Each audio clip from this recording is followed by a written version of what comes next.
যৌতুক নেব না। যৌতুক নেওয়া দেওয়া দুটাই সমান অধিকার, অপরাধ। আচ্ছা যৌতুক নেওয়া দেওয়া দুটাই সমান অপরাধ। কারণ এখন যদি যৌতুক ছাড়া আমাকে কেউ বিয়ে করতে চাও, সে কৃষক হও, গরিব হও, মূর্খ হও, যেই হও না কেন, কিন্তু আমি শুধু বিনিময়ে কি চাই, একটু ভালোবাসা চাই, সে আমার পাশে সবসময় থাকবে, এরকম একটা ভালোবাসার মানুষ আমি চাই। যদি আমার পাশে আসে তাহলে আমি বিয়ে করতে ইচ্ছুক। আচ্ছা আর আপনারা দেশি বিদেশি যাই হন না কেন যোগাযোগ করবেন, আমার হোয়াটসঅ্যাপ নাম্বার শেয়ার অপশনে দেওয়া আছে, এই নাম্বারে যোগাযোগ করবেন, তাহলে ভাই আমাদের পরিচয় করাই দেবে, আমরা বিয়েটা করে নেব। আচ্ছা, আপনি কি আগে পরে কোনো বিয়ে শাদী হয়েছিল আপনার? আগে পরে আমার কোনো বিয়ে শাদী হয়নি, আমি আনমেরিড, এখন আমি বিয়ে করতে যাচ্ছি। আচ্ছা আচ্ছা, এইভাবে তো আর বয়সটা পার করা যায় না। না সম্ভব না। আপনার ফ্যামিলি থেকে কে আছে বললেন? আমার ফ্যামিলিতে বলতে আমার বাবা মা ভাই বোন সবাই আছে। সবাই আছে? হ্যাঁ। তারা কি আপনাকে কি করতে, মানে তারা কি আপনাকে বিয়ে দিতে চাচ্ছে না? এখন তারা তো বিয়ে শাদী প্রস্তাব আসে, আজকেও দেখতে আসছিল একজন, সাজগোজ করে বসে আছি, পছন্দ করছে, আচ্ছা কিন্তু যৌতুক চাচ্ছে অনেক। আর আমার বাবার কথা একটা কথাই, সে যৌতুক কখনো দেবে না, কখনো নেবেও না। বলছে আমার মেয়ে কি অসুন্দর, আমার মেয়েকে আমি ইন্টার পাস করাইছি, অনার্সে পরে মাশাল্লাহ সুন্দর আছে, আমি যৌতুক দেবো কেন?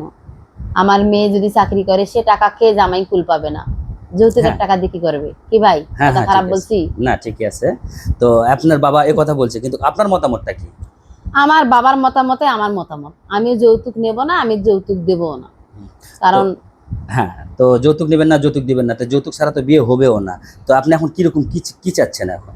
আমি চাচ্ছি একটা যদি কৃষক হয়, একটা মূর্খ হয়, দেশি বিদেশি যেই হোক না কেন, যদি যৌতুক ছাড়াই বিয়ে করতে চায় আমি রাজি। যৌতুক ছাড়া বিয়ে করবেন? ও যদি যৌতুক ছাড়া বিয়ে করতে চান, আপনি রাজি আছেন, তাই না? হ্যাঁ আমি রাজি আছি, আলহামদুলিল্লাহ আমি রাজি আছি। আচ্ছা, আপনার গ্রামের বাড়ি কোথায়? আমার গ্রামের বাড়ি হচ্ছে চট্টগ্রাম। চট্টগ্রাম? জি। আপনার পড়ালেখা কত দূর? আমি ইন্টার পাস করছি, এখন অনার্স সেকেন্ড ইয়ারে আছি।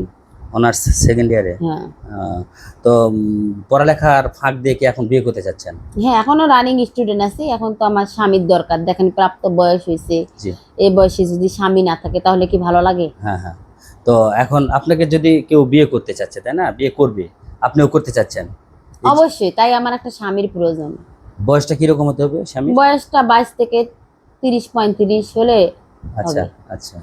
তো এখন আপনার ফ্যামিলিও তাহলে এরকম একটা মানে বাধা বিজ্ঞপ্তি, মানে যৌতুক দিবে না? আমার ফ্যামিলি থেকে একটা কথায় যে আমার মেয়ে কি কানাখোরা না আমার মেয়ে মূর্খ, আমার মেয়েকে আমি শিক্ষিত গড়ে তুলছি, মাশাল্লাহ অনেক সুন্দর আমার মেয়ে, আমি কেন যৌতুক দিতে যাব?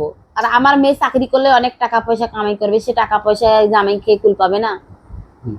আর আমার বাবা যতই বলুক, আমার বাবা তো দেবেই, তাই না? আচ্ছা, তো এখন আপনার গল্পের শেষ প্রান্তে আপনি আপনি কিছু বলেন, আপনার সাথে যোগাযোগ করবে। আমার একটা উদ্দেশ্যে আমি বলবো, আমার এই শেয়ার অপশনে হোয়াটসঅ্যাপ নাম্বার দেওয়া আছে, যদি আমাকে কেউ বিয়ে করতে চান, মূর্খ হলেও চলবে, কৃষক হলেও চলবে, দেশ বিদেশে যেই হন না কেন, এই হোয়াটসঅ্যাপ নাম্বারে আপনারা যোগাযোগ করবেন। কোথায় পাবেন নাম্বারটা? শেয়ার অপশনে পাবেন। তাহলে আমি অবশ্যই কথাবার্তা বলে যদি ভালো মনে হয় আমি বিয়ে করবো, আলহামদুলিল্লাহ। ধন্যবাদ।